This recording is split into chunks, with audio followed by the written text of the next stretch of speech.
Bueno, muy bien, aquí estamos, nuevo bloque de 678. Vamos a iniciar un nuevo debate, en este caso, como les decía anteriormente, con la presencia de Ricardo López Murphy. Ricardo, muchísimas gracias por venir, es economista, candidato a presidente en el año 2003 y 2007, fue ministro de Defensa y de Economía y actualmente preside la Fundación Cívica Republicana. Muchas gracias por venir. No, gracias. También está para participar en el debate Roberto Feletti. Roberto, muchas gracias por venir. Diputado nacional por la Ciudad de Buenos Aires, por el Frente para la Victoria, preside la Comisión de Presupuesto y Hacienda de la Cámara Baja y es contador público. Muchas gracias a los dos para participar en este debate. Les propongo, si les parece, iniciar, Ricardo, el debate analizando o pensando de qué se trata el modelo económico de este gobierno instalado a partir del año 2003. Sí, lo primero que yo quisiera puntualizar en esta exposición inicial es que el país ha disfrutado de circunstancias absolutamente excepcionales, ya sea en los términos de intercambio, en los precios externos, en el desempeño de sus vecinos, en tasas de interés en el mundo extraordinariamente bajas. En esas circunstancias, como nunca tuvo nuestro país en la historia, yo creo que observamos, después de un tiempo prolongado de esas condiciones tan favorables, que hemos concluido en la circunstancia actual con una altísima inflación muy superior a la que tiene Uruguay, a la que tiene Brasil, a la que tiene Chile. Hemos concluido con una situación externa delicada que ha obligado a un control de cambios de características inusuales que desbordan nuestra historia y que por supuesto no adopta ninguno de nuestros vecinos, que a pesar de esas circunstancias favorables acumuladas a lo largo de un periodo de tiempo muy prolongado, nosotros tenemos una situación energética extremadamente difícil porque no hemos consumido las reservas de gas y de petróleo. Tenemos, a pesar de esas circunstancias favorables, una fuerte caída de la inversión y yo diría, lo que es más delicado, un clima de pesimismo, un clima de conflicto en el resto del mundo que no ayuda ni crea las condiciones para que esas circunstancias excepcionales que se han disfrutado puedan ser capitalizadas. Por lo tanto, y es lo que yo creo que tengo que decir con toda firmeza y claridad acá, yo creo que lo más grave que ha pasado en la Argentina es el desperdicio de la más grande oportunidad que tuvo nuestro país en la historia y ese desperdicio se observa en los indicadores que he mencionado sin computar lo que es la acumulación de deudas ocultas muy serias, tanto con los jubilados, tanto como con los retirados de las Fuerzas de Seguridad y Fuerzas Armadas, como vimos recientemente en los problemas que tuvimos con las fuerzas de seguridad. Entonces, el balance mío es necesariamente un balance negativo, porque después de tantos años de circunstancias aventurosas, la acumulación de problemas me parece que está revelando un problema de gestión, de horizonte y, en última instancia también, de capacidad para aprovechar esas circunstancias tan venturosas en relación a nuestros vecinos. A ver, Feletti. Bien, es cierto, como dice López Murphy, que los términos de intercambio de los productos que Argentina exporta, solo 20.000 millones de dólares, son favorables en todo este tiempo. También es cierto que el gobierno que arrancó en el 2003 recibió el país de la crisis más profunda que ha tenido. Digo, recibimos un país en default, con una deuda voluminosa, recibimos un país con 23% de desempleo abierto, hoy es 7%, recibimos un país con 50% de asalariados informales, hoy es 34%, recibimos un país que solo el 67% de la población pasiva tenía cobertura previsional, hoy lo tiene más del 90%, recibimos un país cuyo nivel de reservas era en torno a los 15, 16 mil millones de dólares, hoy es 45 mil millones de dólares, es decir, al cabo de un ciclo que va a cumplir 10 años, no solo hubo tasa de crecimiento, sino que además hubo un proceso en el cual esa tasa de crecimiento alcanzó a enormes capas de la población, como digo antes, en cobertura previsional, en incrementos salariales promedio del 20% por año, en protección social, niñez y adolescencia, es decir, toda la pirámide etaria de una casa adultos mayores, trabajadores activos, menores cubiertos, pero además, y esto es muy importante decirlo, digo, es una Argentina que hoy ocupa el 23º lugar por tamaño de su economía. Es una Argentina que tiene una economía bastante abierta, tiene un buen nivel de ventas en todo el mundo y un buen nivel de importaciones. Y es una Argentina que la verdad que está terminando este año, que arrancó difícil, con haber cerrado todos los convenios colectivos paritarios al alza, con un presupuesto que obtuvo media sanción de la Cámara de Diputados el 10 de octubre, un tiempo bastante temprano para que todo el mundo lo sepa y que no contiene ningún ajuste en el gasto, con una economía que después de 2 trimestres difíciles comienza a mostrar claras señales de repunte y con un fin de año que se avecina enormemente tranquilo en un mundo que es volátil, que es difícil y donde cuando se nos habla de los índices de precios yo quiero ratificar que el consumo interno sigue siendo la principal variable dinámica de la economía, es un 73% de la economía de este país es consumo, entonces es difícil pensar una economía en declive. Esta es una economía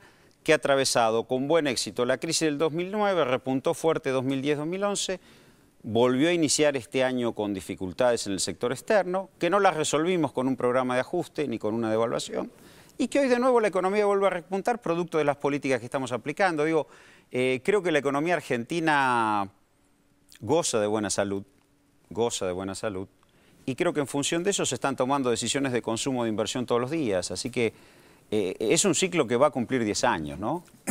No, yo no coincido con esa visión y está bien que no coincida, eso es lo que hace atractivo este debate. Yo creo que los problemas de inflación son problemas muy delicados, que además nos están metiendo en un lío enorme, porque al tergiversar las cifras y manipular las cifras nos han desacreditado, a mi entender, en el mundo y ha generado un problema de credibilidad en nuestra sociedad. Creo yo que el problema inflacionario tiene unas consecuencias terribles sobre el funcionamiento de una sociedad.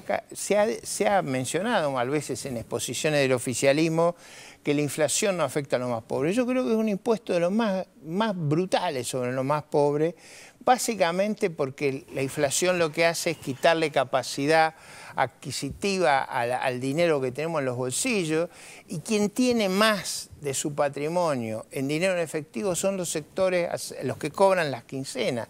En esas condiciones me parece que subestimar el problema de la inflación, subestimar la dimensión que está tenido respecto al resto de nuestros vecinos, porque nuestros vecinos tienen circunstancias parecidas a nosotros y ninguno ha caído en ese problema. Y yo no creo que tengamos un sector externo holgado, estamos con una situación muy crítica en materia de control de cambio. Yo no conozco otro país que tenga ese control de cambio y me da la sensación que ambas manifestaciones, como el problema energético, están revelando que a pesar de circunstancias muy favorables las cosas no se han hecho bien, y ese es el punto y esa es la cuestión decisiva que creo yo está en el corazón de las dificultades que enfrenta Argentina. A ver, Roberto. A ver, primero importante, efectivamente la inflación perjudica a los sectores más humildes, siempre y cuando no haya política de ingresos. Es decir, nosotros no podemos pensar que tenemos el consumo más dinámico de los últimos tiempos, con un factor de crecimiento sostenido, una demanda interna sostenida, y pensar que esto está provocando una catástrofe. No, digo, si hemos cerrado convenios colectivos de trabajo con una conflictividad social bastante reducida, sin grandes problemas, quiere decir que estamos viviendo un escenario de bastante nivel de acuerdo colectivo y social. Digo, acá cuando yo hablo de política de ingresos, porque a mí lo que me preocupa cuando se habla de inflación, y esto sería bueno conocer cuáles son las propuestas para atacar la inflación, siempre estuvo asociado a comprimir el consumo, es decir, ajuste fiscal, ajuste de restricción monetaria y devaluación. Ese programa siempre vino y con eso se estabilizaban los precios, pero la gente consumía menos. Ahora, el programa, eso sería bueno que lo dejáramos de lado porque no es el camino que el gobierno toma. Ahora, el gobierno ha tomado un camino por el cual garantiza, como digo antes, haberes previsionales, 90% de cobertura, elevación de haber previsional mínimo, ley de movilidad previsional. Es decir, en un hogar los adultos mayores tienen un nivel de ingreso que permanentemente se está moviendo hacia el alza.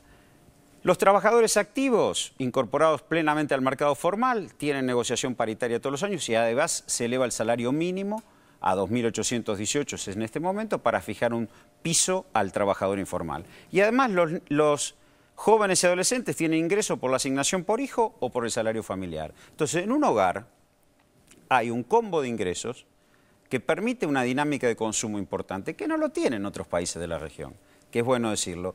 Y respecto al sector externo, efectivamente, 2 años de crecimiento han provocado que hoy tengamos un sector externo más ajustado en 3 brechas. La brecha energética, la relación con Brasil y 2 vencimientos de deuda importantes como es el Bodén y el cupón PBI. Más o menos esos son 18.000 millones de dólares que el gobierno desde el principio de año tiene que tratar de financiar.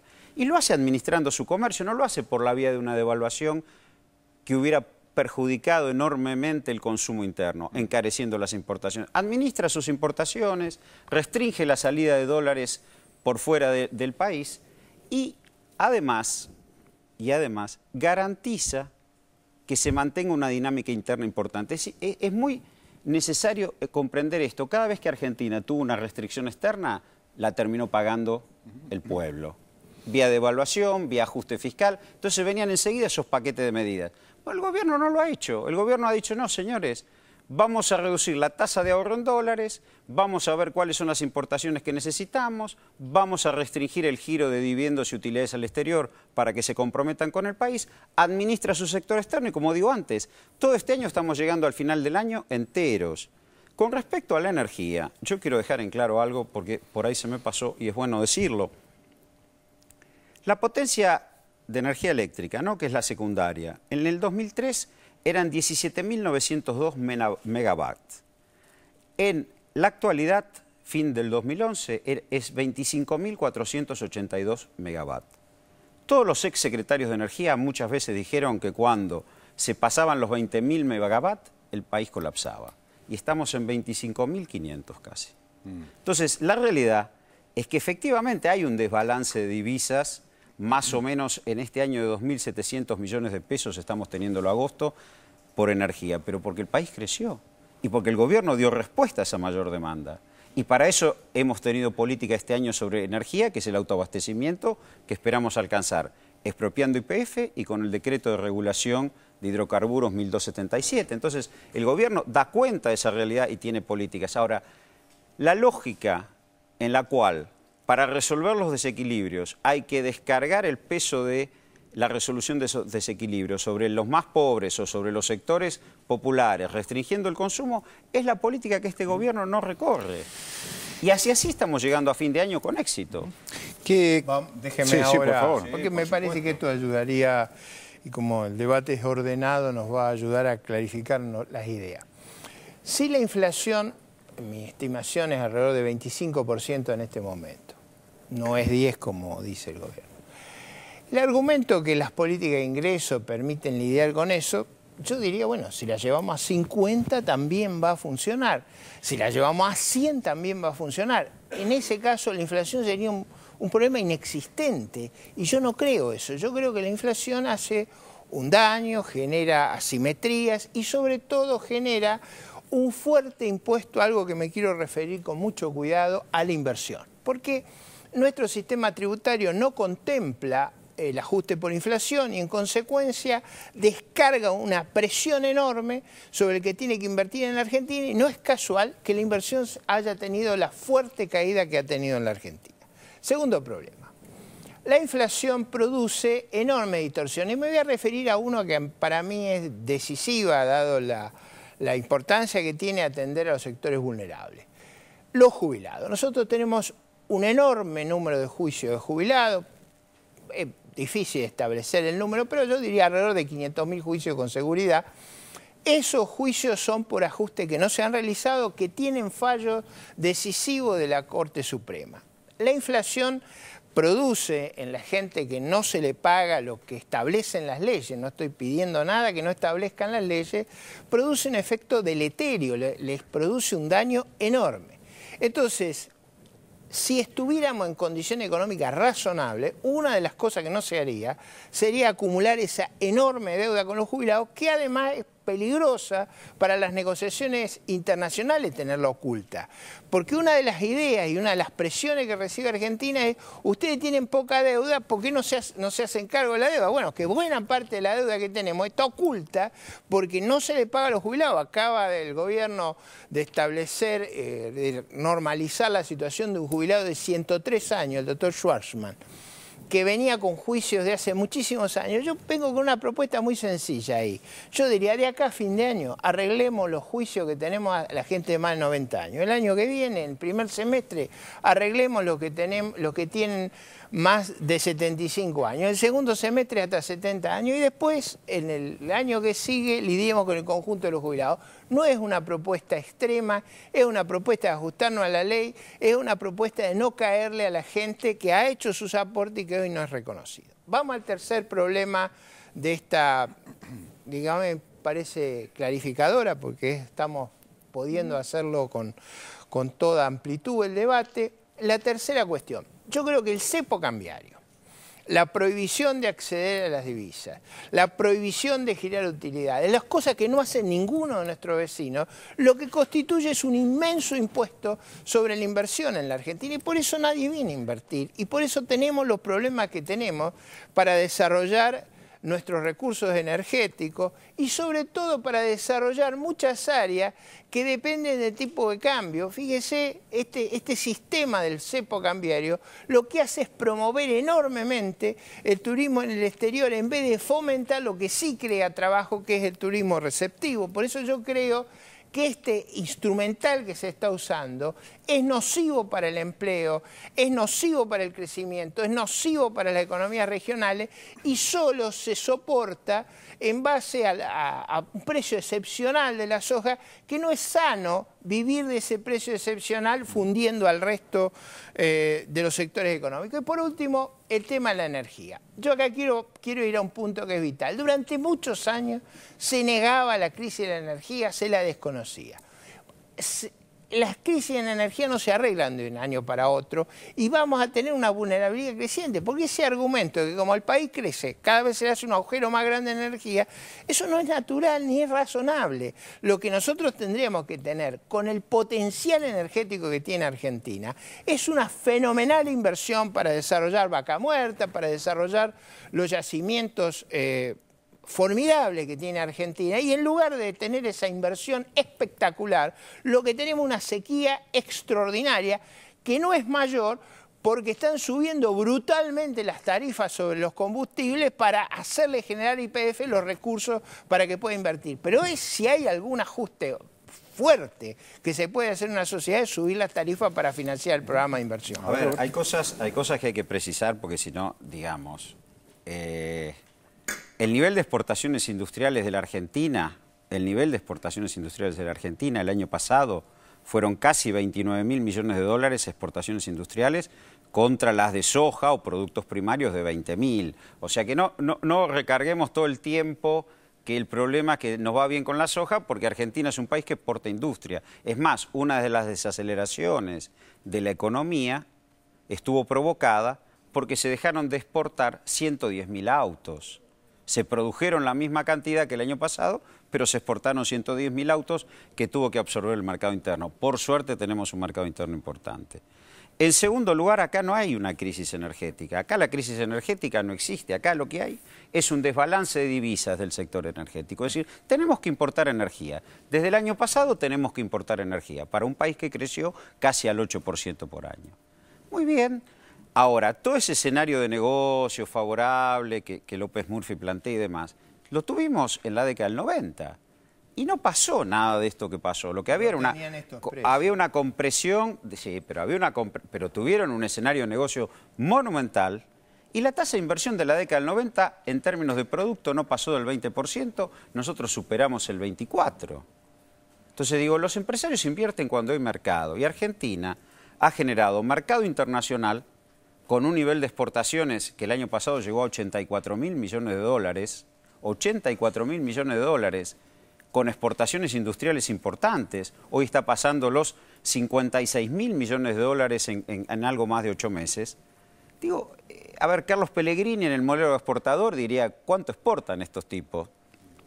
Entonces, digo, ni Argentina está aislada, ni Argentina está encerrada, ni Argentina tiene un colapso energético. Argentina es un país que crece y lo que elige es autofinanciar su crecimiento. No quiere tomar crédito externo, quiere autofinanciarlo. Y para autofinanciar su crecimiento necesita trabajar con un sector externo holgado, cómodo y demás, y en función de eso administra. Porque si no, cuando no hablamos de cepo cambiario, que no es cepo cambiario, es regulación del mercado cambiario, pareciera que la forma de corregir el desequilibrio del sector externo es una devaluación. Entonces es bueno que lo digamos, como cuando nos dicen hay que corregir la inflación con un ajuste monetario y fiscal. Esas recetas las conocemos.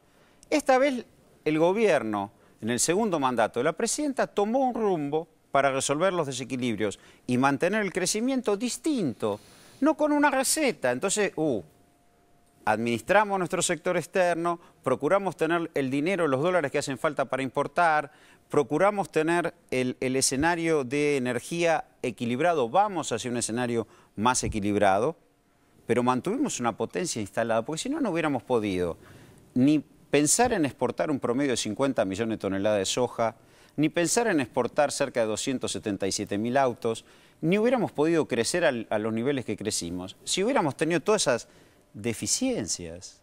Entonces, cuidado cuando nos hablan de clima de negocios. Los empresarios invierten cuando hay mercado.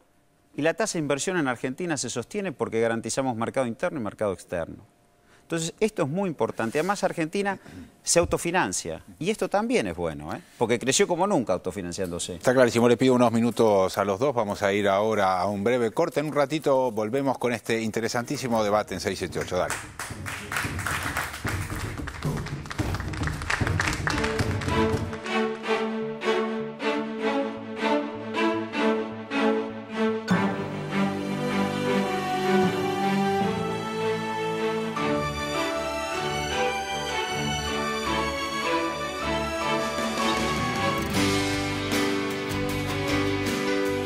Nuestros valores,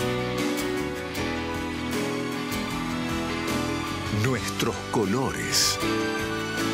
En el Año Internacional de las Cooperativas y siempre. Banco Credicop Cooperativo. La banca solidaria.